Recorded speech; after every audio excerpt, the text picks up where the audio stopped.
My carceral history starts with, funny enough, me being on TV, because I used to be a political activist for an organization called Occupy Miami. The second time I got arrested, I was squatting in Miami Beach, and at the time, it was kind of like a gang, and, we were moving work, doing things that we weren't really supposed to do, but unfortunately, even labor jobs, they don't pay you enough to pay for all your bills, correct? So after I got released, I found it hard to kind of find jobs, menial jobs like McDonald's, the Burger Kings, et cetera, et cetera. So, I was told, oh, look, you can go to these labor agencies, right? It's been a couple of years now, that I've been doing those kind of jobs, and it hasn't been easy. If you go to a labor agency, you have to get up really early in the morning, and it's like, almost like Russian roulette. You don't know if you're gonna be the one chosen to be sent out for a job. I had to really struggle to just be able to get a job sometimes at some of these labor agencies, because I felt like, number one, if you're someone who just by default looks a certain way, meaning if you look homeless, most of the times they're gonna be very biased towards giving the jobs to those that perhaps aren't homeless, or maybe those that are familiar faces, right?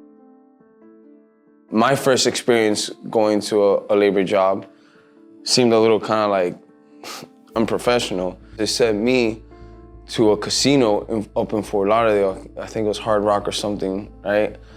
And, they basically told us, okay, your job is simple. You're gonna cut all this carpet out of the floor, and that's it.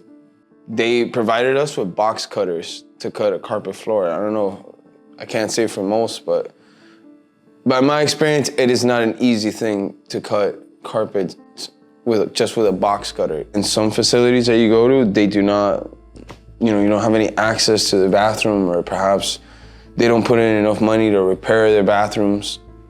In some cases, they may have a vending machine at most for food, snacks, drinks, water, et cetera, et cetera. Some of them don't even have a water fountain.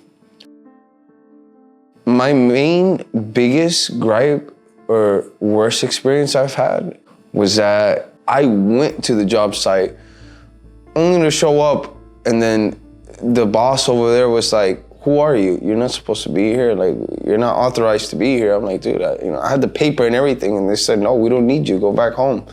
That to me just felt like, wow, I just wasted all this time just to make $40, and it's that much of an issue, right? Let alone, it just felt embarrassing to show up and then, for them to look at me like, who are you? Why are you here? Even when I had the paper, right? The ticket, and all I wanted to do was work, and they still told me no, and they sent me back home. It's little things like that it just, I'm sure I'm not the only one. It's happened to many people, and it gets under their skin, but I just feel like it's kind of demeaning. So here's my second biggest gripe that I have with a lot of these labor agencies. When we show up, they told us, okay, so this job is most likely gonna require you to work 8 hours.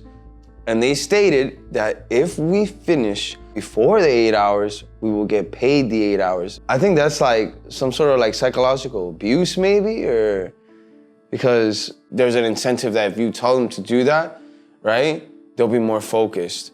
But honestly, I felt like, if it was someone else perhaps, they could have been in an accident, because now they're thinking, oh, if I can finish this in 4 hours, I can just, bam, get all this money now and get on with my day. And it's you're putting that person's life in danger now.